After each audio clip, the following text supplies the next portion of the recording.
Hello, and welcome to our Fireside chat. My name is Jessica Chopin-Roney, and I am the director of the Library Company of Philadelphia, and it is my delight to get to welcome you to this chat with Justine Hill Edwards. So just a bit about the Library Company. It was founded in 1731, the better part of 300 years ago, and is still going strong. It is started with a small number of shareholders who each pledged £2, and for that privilege would have the ability to borrow books from the collection. You can still become a share member of the Library Company to this day, and it is a major part of sort of the vibrancy of the Library Company, its ongoing relationship with the shareholders of the Library Company. And I want to alert you to some really exciting programming coming up. You just saw on the screen that there are some wonderful events in March that will be celebrating Women's History Month. We also will, our next fireside chat that's hosted by my program, by the Program in Early American Economy and Society, will be in April, and that will be a roundtable with the people who have brought us Revolutionary City, this wonderful digital repository of Philadelphia area sources that has been made available for the 250th anniversary of independence. So we'll give you more details as we know those. And later this week, the Library Company is hosting an incredible looking conference on Black Philadelphia. That's hosted by the Program in African American History, and it has gotten so big that they have had to move it to the American Philosophical Society. So you don't want to miss out on that. I urge you to join that or go to that. But now I want to start by saying thank you to Grace Harrington, who is providing the support for us to bring you this chat. And especially I want to thank Justine Hill Edwards. Justine is Associate Professor of History at the University of Virginia. She received her BA from Swarthmore College, as did I, her MA from Florida International University, and her PhD from Princeton University. Along the way, she has received many fellowships and honors, including just down the road from me, the McNeil Center for Early American Studies and the Carnegie Corporation, support as well from the Carnegie Corporation and the Mellon Foundation. Justine gives generously of her time to help the profession. It's really quite boggling when you look at her background. She is on the board of trustees for the Business History Conference. She serves as a trustee of the Midland School, and she also serves on the editorial boards for Enterprise and Society and the Journal of the Civil War. As if that were not enough, she is one of the founding members of the Advisory Council for Peace for the Program in Early American Economy and Society. So she has been a huge supporter to me as I have been trying to think about how to run this program. And she very generously stepped in, I might add, to do this when another author, she switched around to be in February when she'd originally been for April. So finally, she is the author of Unfree Markets, The Slave's Economy and the Rise of Capitalism in South Carolina, which was published in 2021. And most recently, 3 years later, I'm just blown away. She wrote another book, which is the topic of today's conversation. And it is this book, which is called Savings and Trust, The Rise and Betrayal of the Freedmen's Bank. And that came out just in October of 2024. So Justine, welcome to the Fireside Chat. I'm delighted to have you. Thank you for having me. I'm excited to chat about the book. Excellent. Well, so as a starting point, could you just tell us how you came to this topic? Sure. Well, I think for any graduate student who perhaps does a field or project in the history of 19th century America, they may come across the Freedmen's Bank, perhaps in a footnote. It's often talked about in terms of this larger history of Reconstruction. And so I had kind of heard about it, of course, read about it in graduate school, but it really wasn't until 2015, 2016 when I started thinking about it more. And that was around the time when the then Treasury Secretary approved of placing a plaque on what is now the Treasury Annex in the White House complex. And it is one plaque that says the Freedman's Bank, and another plaque that briefly describes the bank's history in 4 sentences. And so kind of recognizing that where the plaque was erected was the central office of the Freedman's Bank in 1874. Once it failed, was kind of a light bulb to me, and I started doing a bit more of a search of the secondary literature to understand, and really wanting to see what other historians had written about the bank and its history. And I was surprised that there wasn't as much written as I had expected. I mean, there was so much written about Lincoln, for example. There's so much written about the Civil War itself, but there were only 2 books written about the Freedman's Bank, one published in 1976, the other published in 1924. And there were a handful of academic articles, but no really kind of robust treatment of the Freedman's Bank, especially kind of putting it into conversation with larger historiographical trends that looked at the relationship between slavery and capitalism. And that's really where my mind was at, especially around the time that I was finishing my PhD and starting my job at UVA. And so pretty early on, I think, in my position here at the University of Virginia, I knew that I wanted my second book project to be about the Freedman's Bank. And so it's kind of a project that has been with me for a while. Well, it's a work of love. You can tell it's just so deeply crafted, and it's a beautiful book for those of you who haven't had a chance to read it yet. All right. So walking through some of the narrative of the story, who started? Who were the first people who kind of gave rise to the Freedmen's Bank? How did this come about? Sure. Well, I think I can talk about that in 2 ways. One is from the perspective of the bank's white founder. And so the bank was established on March 3rd, 1865, and it was the brainchild of a white abolitionist minister from New Jersey named John Alvord. And in 1864, he had taken a position with the Department of War. And he was traveling around the South with the Union military. He was taking the opportunity to speak to as many recently emancipated African Americans as possible. And he would have conversations with them about what they were excited about in this new but really tenuous period of freedom. He wanted to know what their lives were like in slavery.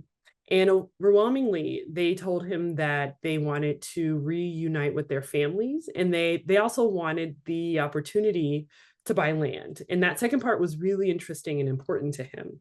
And so in January of 1865, he gathers together a group of white prominent abolitionists, ministers,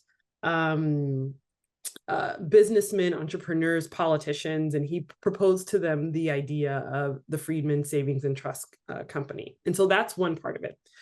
The second part of it is that in 1864, Black men who were serving in the Union Army had begun to be really paid for their military service. This was the first time that they were being paid for their fight in this conflict. And they were, for the first time, really making money. And overwhelmingly, they wanted to be able to save money to send to their families. And so it was around the summer of 1864, 3 Union generals created military savings banks as kind of test cases to see if African American soldiers would use these kind of informal financial services institution, these military savings banks, to save money. There were 3, one in Norfolk, Virginia, one in Beaufort, South Carolina, and one in New Orleans, Louisiana.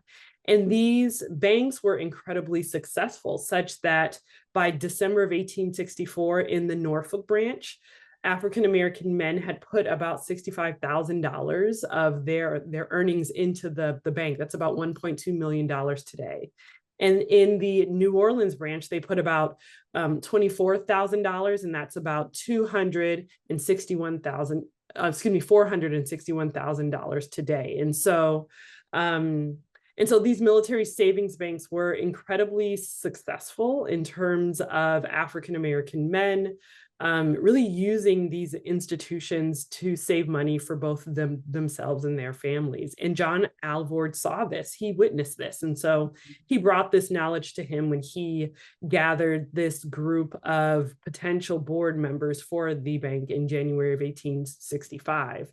He kind of brought this idea that African American men, African American soldiers were excited and enthusiastic about patronizing these military savings banks. And so why not kind of spread out this bank as a way to encourage African Americans more broadly to think about saving and encourage them to save through opening accounts and depositing money in the Freedman's Bank. It's one of the things that really struck me in your narrative of how it started, especially with those soldiers, like the material reality of money, that Mm-hmm. it's very different from my bank account, which is kind of digital numbers. And if I wanted to transfer it to another or pay a credit card bill, like I never actually physically hold all that money. And I Mm-hmm. maybe we should all be scared about the strength of our deposits, but there's not that same sense that these men have actual physical cash or some other kind of precious material on them that they have Mm-hmm. to safeguard, and that they do Mm-hmm. not have a place to do it. That part of the point of those banks um, gets at a really different physical reality of money that they are Mm-hmm. experiencing. Mm-hmm. And the other Yeah, thing, I mean, oh, I sorry, think go it, ahead. oh yeah, it just kind of shifts how I think we should think about how banking and finance worked in a period before before kind of money was not tangible anymore, right? Like we can look at our phones, our computers, and see how much we have in our accounts. But in the 19th century, we are talking about Americans really kind of grappling with how to save money, what to do with money when they have it, and especially for these Black soldiers who are really struggling to figure out practically how do they keep their money and their hard-earned savings really safe for themselves and their families. So this gets to something else you talk about in the book, which is the difference between a savings bank and a commercial bank, Mm-hmm. which again is a distinction that maybe makes less sense in a 21st century context, but was a seen to be two different types of banks in the 19th century. So Mm-hmm. yours, of course, was supposed to be a savings bank. Sorry, I'm holding up the book. Um, what's the difference between a savings bank and a commercial bank, at least on paper? Sure. Well, a savings bank in this period, especially in the 19th century, were established to be benevolent institutions. They were actually established in the 1810s and 1820s by philanthropists to encourage the poor to save money. And the first savings banks in the nation were established in cities like Philadelphia, in Baltimore, in New York. And these institutions were, again, benevolent. They were supposed to operate with the least amount of risk. The bank's managers and administrators were kind of acting as benevolent stewards of bank deposits to ensure that these deposits were as safe as possible. Excuse me. And so the Freedman's Bank was established off of these types of savings banks. It was supposed to operate with the least amount of risk. And so the bank's deposits were supposed to be invested in government bonds, which were, again, the lowest risk and most secure type of financial product. And it was not supposed to loan out money. It was merely supposed to keep the deposits of the depositors for safekeeping and offer a small amount of interest if depositors kept their money in their accounts for a specific period of time, be it 6 months or 12 months or 18 months. And so the kind of foundational mission was to encourage saving. Alternatively, commercial banks in this period operated with a lot of risk. They were extending loans. They were offering, we could say, lines of credit in a different way, but those banks were operating to circulate capital. to grow profits and to operate with, again, more risk. And so we have these kind of two types of financial institutions that were existing at this time. And the Freedman's Bank, at least initially, was firmly in the savings bank category. So it starts as a philanthropic measure, and it's one that in your book you describe a lot of African American leaders getting really behind, ministers getting really behind, really pushing this. But then there's also a narrative of sort of people like Alvor, the minister who helped to found it and later will go on to be its president, be very involved for all of its history, really. That there's a narrative of sort of uplift and also sort of like teaching Black people financial literacy that they assume that they might not have on their own. Mm-hmm. Uh, what is your response to sort of that background to the sort of not only philanthropy but a sort of like educational purpose behind the bank by its original propagators? Yeah, I mean, and this is, I think, such a fascinating part of, excuse me, the bank's history is that the bank's predominantly white administrators, at least initially, kind of embarked on this project of bringing savings banking to recently freed African Americans because they believed that African Americans did not have the necessary financial literacy to kind of protect themselves and their families in this new period of freedom. And so the idea was that they had to learn the economic responsibilities that came with freedom. And so a lot of the bank's messaging revolved around this language of saving, of thrift. There was this kind of maxim of kind of eschewing tobacco and liquor and whiskey, and instead putting your pennies in your Freedman's savings bank accounts.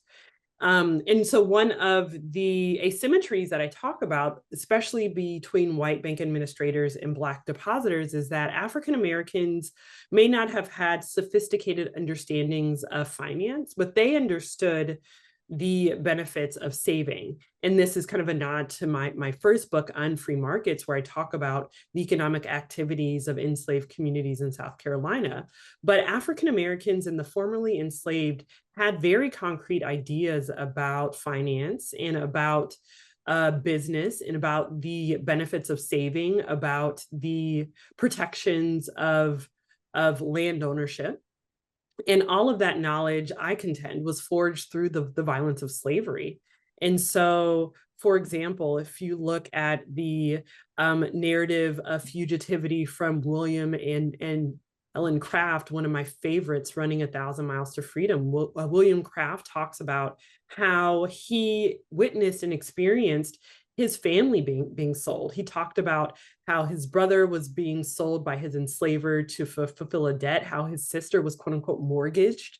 And this is the language that he used. And so the formerly enslaved, again, may not have had sophisticated understandings of finance, but they understood the benefits of saving, the benefits of earning money and saving it and wanting to save enough money to buy what they really wanted, which was to move closer to family, to buy land, to buy machinery, and essentially to buy the tools that they needed to secure their independence, again, in this new tenuous period of freedom.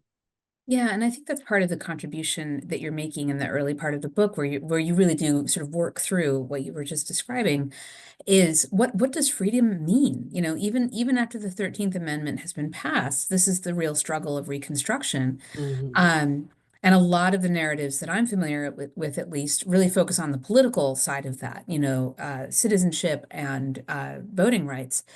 But you're getting at what does it mean to be free from an economic standpoint? And you're really clear that the 19th century ideal for men, especially, is land ownership. It's independent land ownership and a sort of a stake that no one else can take from you.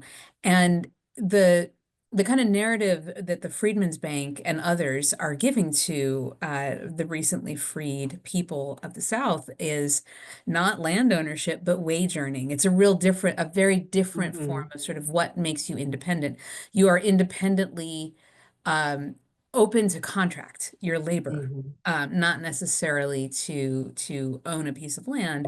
And that's where the Freedman's Bank is so interesting, because one of the things that makes it, of course, is that, I mean, these are tiny deposits. Like, we're not talking, when you say words like 1.2 million or whatever, like Yeah. these enormous sums, this is not one person or 20 people making that kind of a deposit. You're talking about tiny little $5, $1, like really little deposits. It was, of course, it's worth more in the 19th century, but my Mhm. point is, and they're doing this in part, through without anyone needing to give them that sort of uplift of you need to work hard, etc.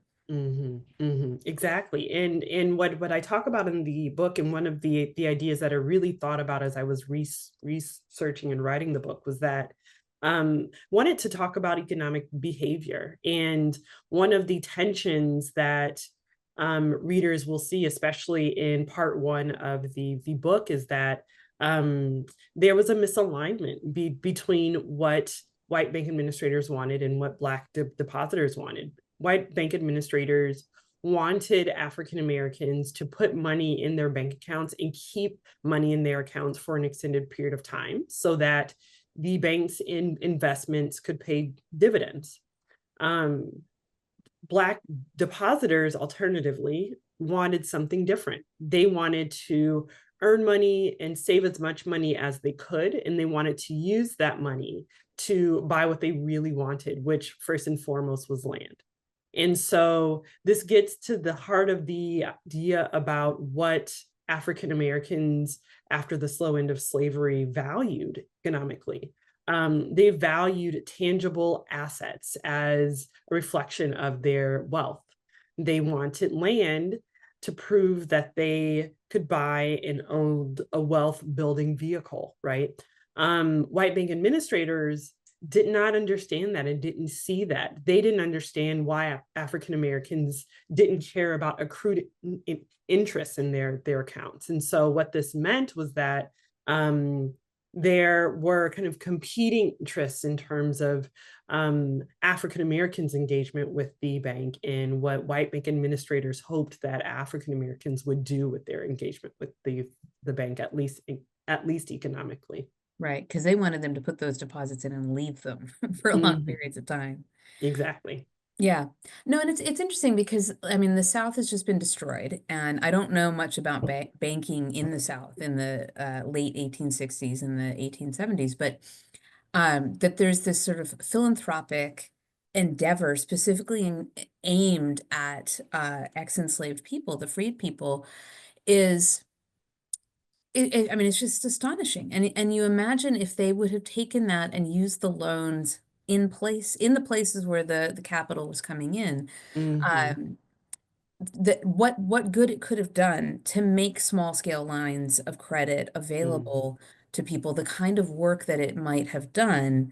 Um, but that's not the direction that they went. No. All right. No, and the question of lending becomes increasingly controversial as well. Right. So let's get into the lending. Like, they're not supposed to lend. No. They're supposed to invest in U.S. securities, which is low risk, low yield, Mhm. but most of the depositors are not really here for the big interest. They're here for the safe place to put physical money that they know Mhm. they can get it back when they need it. Mhm. So there are a few branches now in some of various cities in the South, but the main operation is in New York City. So what happens? Yes. What happens next? So the bank is established again March 3rd, 1865. It is, or it was, the one of the final pieces of legislation that Lincoln signed on the last day of his first term as president, actually the day before his second inauguration. Hmm. And so the bank kind of starts off a little bit slowly, but within its first couple of years, there are about 11 to 15 branches throughout the South. But the bank's main branch from 1865 to 1867 was in New York City, because that's where the majority of the bank's trustees resided. So that shifts Actually, fairly quickly, I think. And so in 1867, John Alvord, who again is the bank's founder, but is not the bank's president, he is a secretary of the bank. And interestingly enough, this comes into more importance later. He's also working as a secretary of education for the Freedmen's Bureau at the same time. And so Alvord actually introduces the idea of moving the bank's main office from New York to Washington, D.C. And so he makes the claim that the bank's main office should be closer to a larger population of African Americans, but also closer to the federal government. And so he kind of puts this plan in motion. And by the spring of 1867, the majority of the bank's trustees agree. A few of the bank's trustees drop off. And the bank makes its official move. The bank's main office moves from New York to Washington in the spring of 1867. Now, this is a period of time when the bank's, again, board of trustees is shifting a little bit. We have the first 3 Black trustees join the board at the same time, all of whom live and work in DC. They are ministers and kind of prominent men in their communities. And John Alvord invites Henry D. Cook to be on the bank's board. Now, Henry Cook was the brother of banker J. Cook, and together they ran J. Cook and Company, the nation's first investment bank. And at this time, Henry Cook was the president of First National Bank, which was the DC branch of J. Cook and Company, whose main headquarters was in Philadelphia. And so when Henry Cook agrees to join the board of trustees, he takes a really prominent position on the bank's board within the bank's administration, and that is chair of the bank's finance committee. Now, the finance committee was responsible for kind of figuring out the bank's investments. At the same time, Henry Cook brings with him another person who would be the bank's actuary, meaning the person responsible for evaluating risk of the bank's investment portfolio. And that man's name is D.L. Eaton. Now, Eaton, interestingly enough, becomes a complicated character in the bank's history. And so on April 19th, 1867, he takes the bank's first illegal loan of $1,000. He subsequently pays the money back, but by taking this loan, it kind of nudges the bank into illegal territory. And again, they're not supposed to make any loans. Like that's there is not allowed. Congress approved of the bank's charter not to make loans. Yeah. Loan making was illegal under the bank's charter. But only 2 years into the bank's operation, the bank makes its first loan. And 2 weeks later, D.L. Eaton actually assumes the position of the bank's actuary. And so we see the corruption really start to set in fairly early in the bank's history within the first 2 years.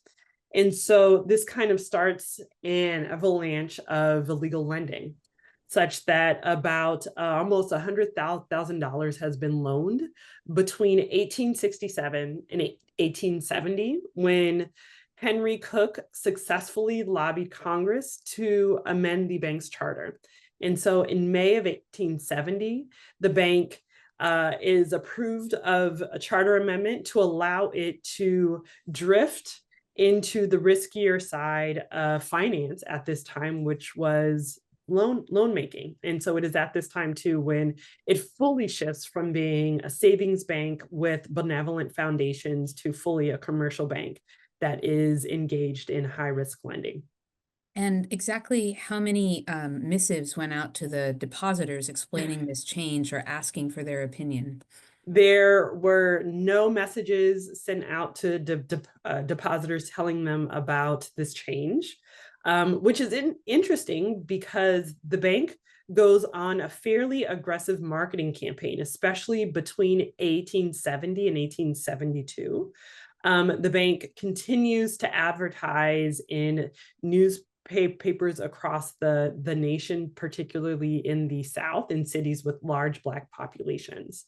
And so as African Americans are continuing to deposit money in the bank by 1870, they had deposited about $12.6 million in bank accounts. In that money, in their money or ours?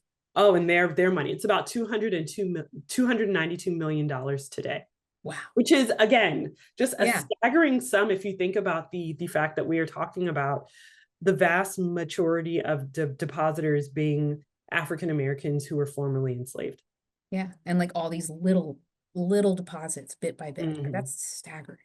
It's staggering. So they're starting to make these loans. Congress says in the charter that you have to secure these loans. Like you can't just do anything. You have to take real estate or some kind of it's real estate, right? That has to be worth Yes. twice the amount.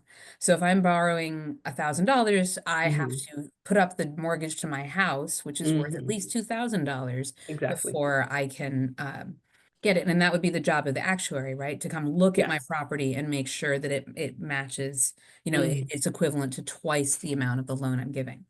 So Exactly. what happens with that element of the charter? Well, that quickly goes out the door.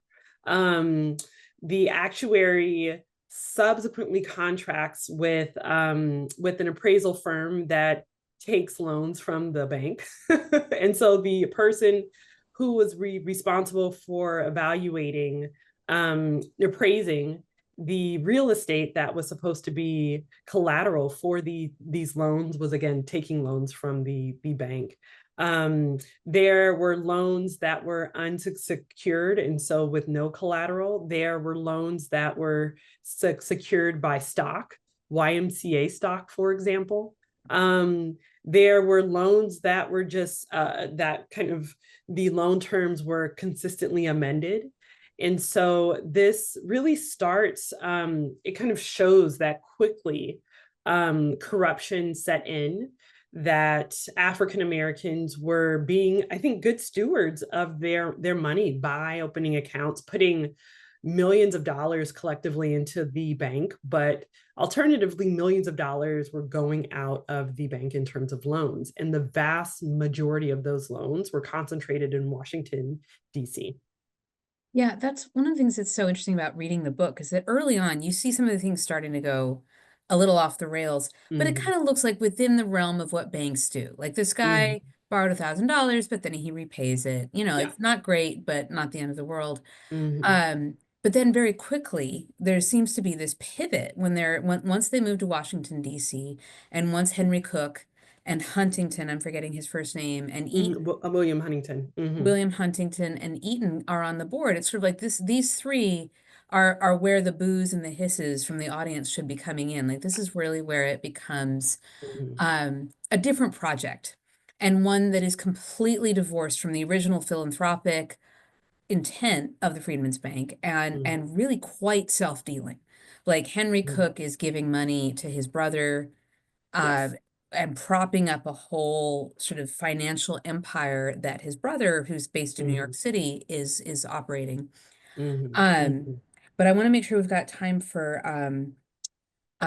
questions at the end. So I'm going to fast Yes. forward and say that suddenly, one day, abruptly, well, before we get to it, well, no, I'll just go ahead and say it. Abruptly, Henry Cook's like, "Oh, I'm so busy. I am going to step down from the board now." And Yes. then what happens? And then a few renegade members of the board, this is in 1872, kind of call his bluff and say, well, if you're going to step away, you have to pay the loans that you owe to the bank. And so he kind of hems and haws. He decides to quickly step down, not paying all of the money back.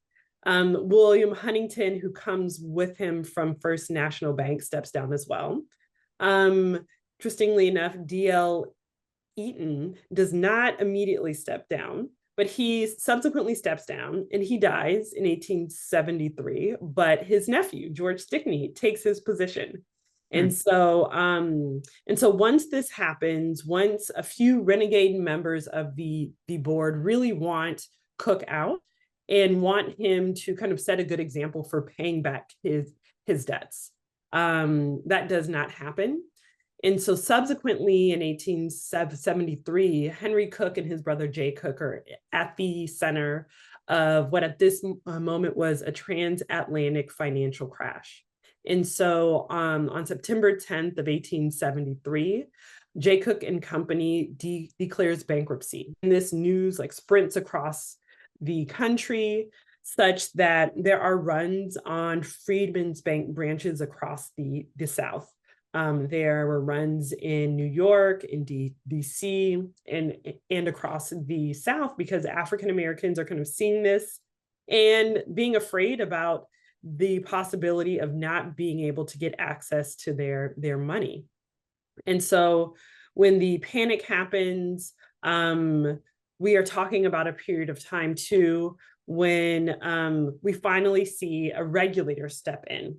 And so it is worth saying that the nation's first financial regulator, the Office of the Comptroller of the Currency, is established actually during the war in 1863. And the comptroller was supposed to be responsible for regulating national banks. Finally, Congress mandates that the comptroller regulates a handful of banks, the first of which, interestingly, was the Freedman's Bank. That happens in February of 1873. And when that happens, the comptroller and the examiner, whose name is Charles Meigs, kind of publishes this report, sends it to Congress and says that the Freedman's Bank is not doing so well. Many of the loans are unsecured. There are runs on branches such that depositors don't have access to their money for 60 or 90 days, and this is a problem. But at the end of the examination, Meek says, but I have every faith that the administrators of the Freedman's Bank can kind of right the ship. There is a second examination in February of 1874. And wait, let's not go there quite yet. Oh, okay, yes. Can I pause you? No, yes. I just, because it's also interesting that if you remember your 19th century history at all, the Panic of 1873, this is what we're talking about. Like, this is in the middle of, and in fact, the Jay Cook's bank failing is the single incident that you can point it all back to, Yes. that failure leads to a cascade of other banks failing and all these other financial problems. And of course, a run on the bank means that more people are coming to withdraw their money. No bank, even today, actually has on hand enough money to satisfy all of its borrowers. It's mandated to have a certain percentage, right? But we're talking about people in some of these cities going to the bank to get their money, and they've got not even like 5% of what they would owe if everyone wants to withdraw their money. And if everyone comes at once, that causes a real problem, and it diminishes trust, a really important part of your title, in the whole process. And so this is what's happening. But the Freedman's Bank is not yet failing. It's suddenly starting to get more attention. Congress is like, wait, what's going on? Yes. And more concern. They've gotten rid of some of the bad actors who have caused all this damage, but there have been other things going on as well. Like, they have purchased this enormous building in Washington, D.C. Can you tell us a little bit about the building? Yes. And so the bank's trustees decide to put the bank's seeming success on public display. And so they purchase a plot of land and a building adjacent to the White House, right in front of the Department of Treasury. And they spend an exorbitant amount of money. At this time, they spend about $260,000. And when it opens in December of 1871, it is one of the most expensive buildings in the city. It's opulent. They spared no expense with architects and architecture and furniture. So they used beautiful black walnut and marble for the countertops. And so it is a very opulent building. And this is all the depositors' money. They're just all spending of it. Yes. The depositors' money. Exactly. And it was supposed to, again, put the bank's success on public display, but it was essentially sinking the depositors' money into a building that many of them would never see. and really didn't care about. Right. So um, they've got this building, they've got mhm, increasing attention from Congress, and mhm. they decide they need to make a pivot. So they change some of the people on their board and they bring in a new president. Can you tell us Yes. about that? And so at this time, John Alvord is actually president. He assumes the presidency in 1868. And by the beginning of 1874, there again are a handful of renegade and important trustees who have really lost faith that he can be a proper steward of the bank. Now, it is worth saying again, John Alvord was not a banker. He really didn't have a lot of financial knowledge.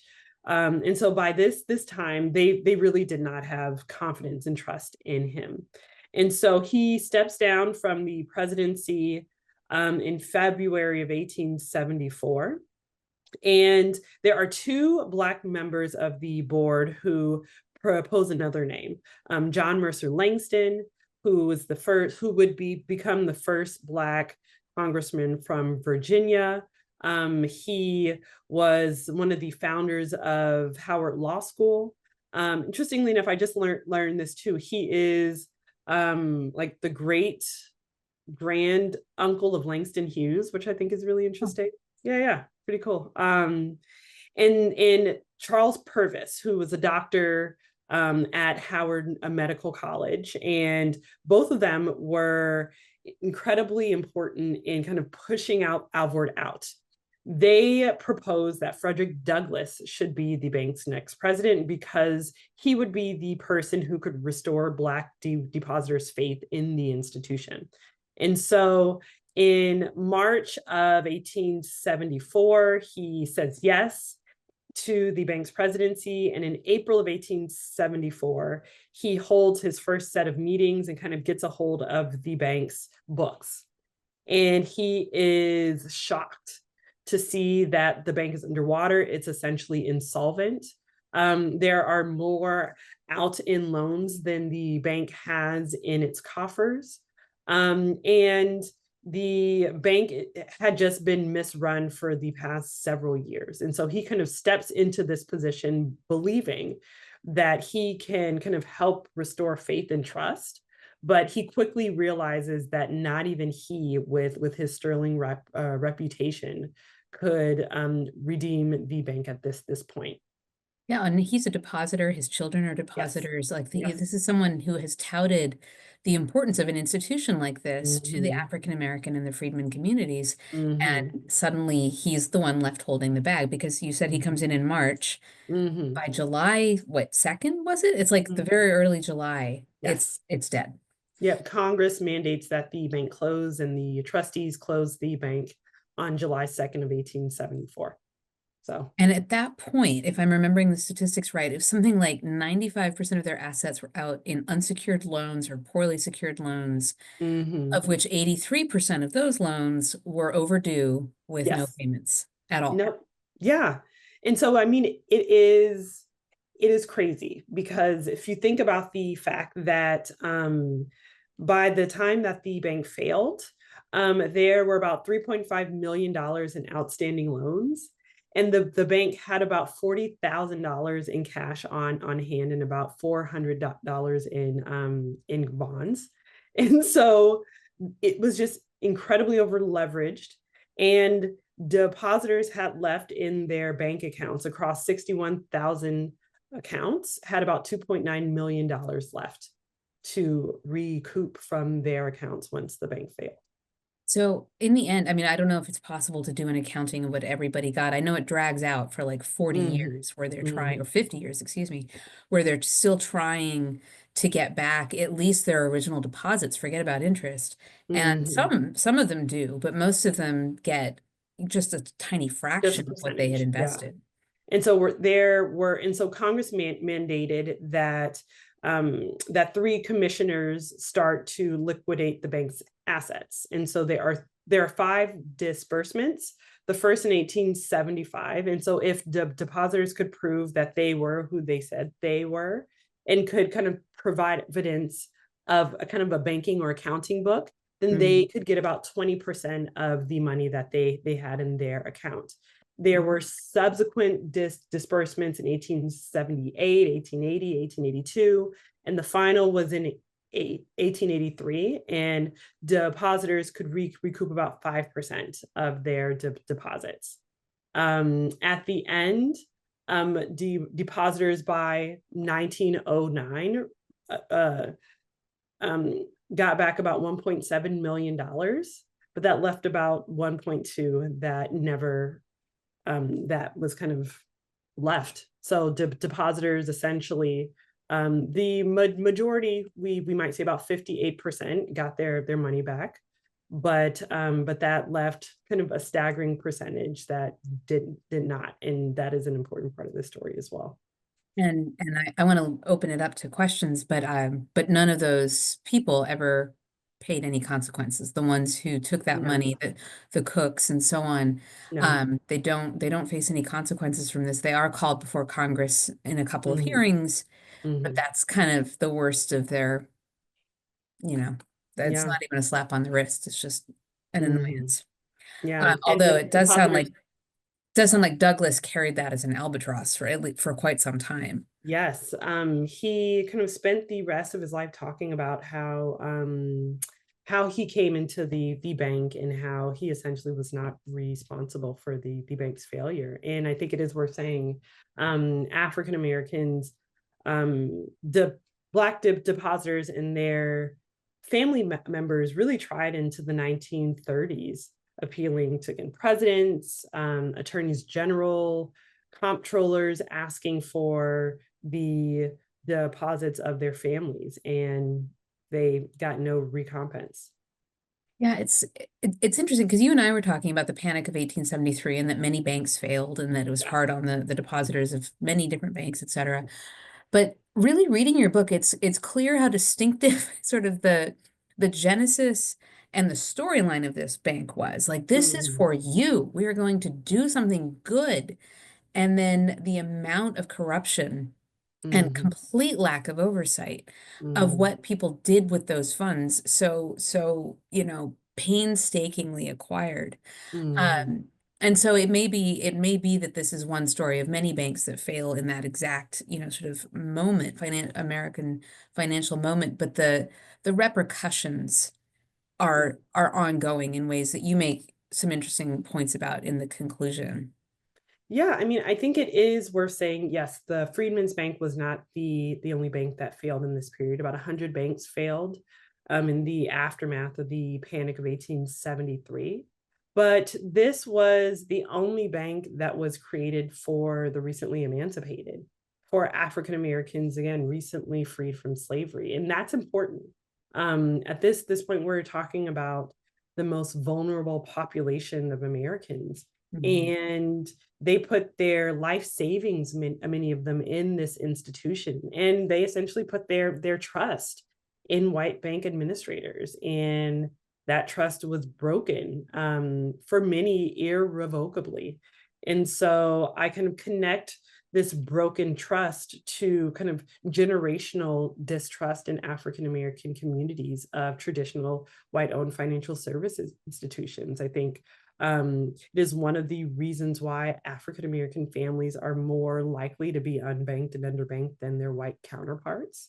And having and maintaining a relationship with a financial institution is so important now, to getting mortgage credit, to getting small business loans, to having kind of an expanded credit profile. And so we can talk about the racial wealth gap, and that is an important conversation. But I think without recognizing this longer history, especially dating back to the period of Reconstruction, really does a disservice to understanding the kind of fullness of this larger story.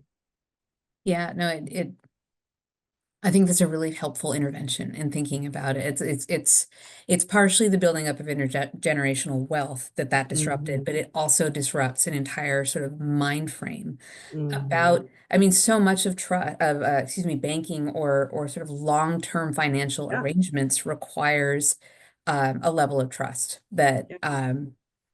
that this really, I don't think you would argue that this is the only reason or the only thing, but you're Mm-hmm. connecting this very public especially in African American communities. Like it's widely Mm, covered in the Black press. Um, this really sets a lot of people back. yeah. Hmm. I All right. think. Well, so I have more questions, but there's some starting to c- percolate up in the Q&A, and I would urge you all to jump in with your questions. The first, oh, we've got a couple from William Connors who says, was there ever any consideration to include a New Deal FDIC type of protection of deposits that would have been backed by the federal government? Mm. Um, I mean, the most that there was the comptroller. Um, and one of the kind of problems with the history of the bank was that officially Congress was supposed to regulate the bank, not the comptroller. And so it took until 1873 for Congress to mandate that the comptroller do an examination, not the comptroller going out and sending examiners himself. And so that was one of the problems. Um, and then the other part of this is that the bank's kind of marketing campaign included language that we would associate with the FDIC, that the bank's deposits were backed by the full faith and credit of the federal government. That type of language was prominent in the bank's marketing and ads. And so bank administrators were essentially lying to African Americans, saying that their credits were secured by the federal government, which was completely untrue. It's, I mean, it sounds like the Freedmen's Bureau, it sounds the Yeah. Freedmen's Bureau, the Freedmen's Bank. Like it sounds Mm-hmm. like it Mm-hmm. has a And that was on purpose. wow. They were separate institutions, but parallel. So, for example, O.O. Howard, who was at the head of the Freedmen's Bureau, um, a, a was a trustee for a short period of time, but he received loans from the Freedmen's Bank to construct Howard University. And Mhm. so these were, again, overlapping institutions in many ways, but they were kind of running in parallel tracks in terms of their goals Yeah. and operations. And I think it's worth saying, like it was the New Deal that brought about the kinds of FDIC, Yeah, the FDIC, the exactly. protection of our deposits. But Congress could have stepped in Mm-hmm. 1874. They could have said, this is a special circumstance. This is a project that is worth anyway. They could have made a different political decision than they Mm-hmm. did. Mm-hmm. Um, they don't, and not only that, but the first congressional hearing once the bank is all defunct. I wrote Mm-hmm. it down. Ironically, it's a Southern Democrat. Ironically, he's also named Douglas with only one. Yes, from Virginia. B.B. Douglas. Yes. And he has this whole like narrative of like, well, this was carpetbagging Northerners coming in and stealing from you. Of Yes. course, they were always going to do that because that's Mm-hmm. what Northerners are always going to do. Mm-hmm. And this is why Reconstruction is all a failure, you Yes. know, Mm-hmm. which Exactly. is really it's really striking. So again, though, Congress could have made a different decision in that moment, and Mm-hmm. it didn't. Yeah. All right. Um, a couple more questions from William Connors. Oh, I've got a new one from another. Oh, there's many happening. Okay. Oh, great. William Connors asks, were African Americans in the North and South permitted to use white banks? Mm-hmm. Um, and I'm gonna leave the earlier question because maybe we'll come back to it. But were African Americans and allowed to use white banks? There is not evidence that they were, which was one of the reasons why the Freedmen's Bank was so successful, especially in the South. Um, African Americans in the North were creating their own types of informal financial institutions Hmm. through benevolent associations. And so these associations had particular ways of like pooling and saving money, but there's not evidence that a lot of African Americans were using white owned banks, because I think of this issue of trust. Yeah. Hmm. Well, and that again gets to the sort of longer term ripple effects going forward in time that you talked about. Mm-hmm. All right. Iran Zelnick asks, was the failure of the bank part of the larger story of the end of Reconstruction? How should we view the Panic of 1873 and the history of Reconstruction? Obviously, they Mm-hmm. go together in time. Yes. So I think that the Freedmen's Bank and its history kind of tracks the bold promises of Reconstruction, but quickly the chipping away at the mission of radical Republicans and African Americans. The Freedmen's Bank, again, had these kind of great grand plans for ensuring the kind of financial transition of recently emancipated African Americans, again, from slavery to freedom.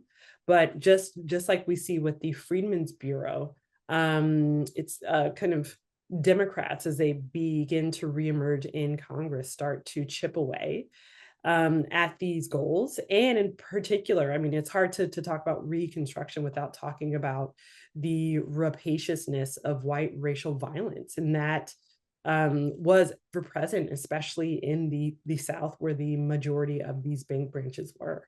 And so, yes, I think I would say that the Panic of 1873 and the failure of the Freedmen's Bank kind of tracks along with this history of the kind of great promise, but the drastic fall of Reconstruction, especially for African Americans. Well, and that, I mean, it's worth saying as well that alongside all of this, we've got Western expansion and which other scholars of the Civil War era have said these are not unrelated, the Civil War and the dispossession Absolutely. of the Lakota in particular, Absolutely. the Apache and the Navajo and the Comanche, like these are all related processes that are all happening together, along with sort of the rise of the Gilded Age, Yes. sort of very rapacious form of capitalism. And in many ways, I would put the I kind of extend the timeline of the Gilded Age because I think, especially if you look at the history of the bank, a lot of what we see in terms of corruption kind of tracks what we see happen in what historians deem a later period. Hmm. And so the Freedmen's Bank, I think, in many ways was kind of a model in some ways for the rapaciousness of Gilded Age capitalism that kind of emerges a few decades later. One thing that really struck me in reading it, and maybe this is because I'm from DC itself, but in the book, you get in a way that we haven't been able to here. Some of the loans are going to board members' connections in marble and in brick making and all these things that Mm-hmm. are then going on to build DC. And Exactly. even the bank building that you described, I think they had allotted something like $60,000 to Mm-hmm. refurbish or build the bank or whatever the right word is. And then Mm-hmm. they use north of 200,000, Yeah. significantly more.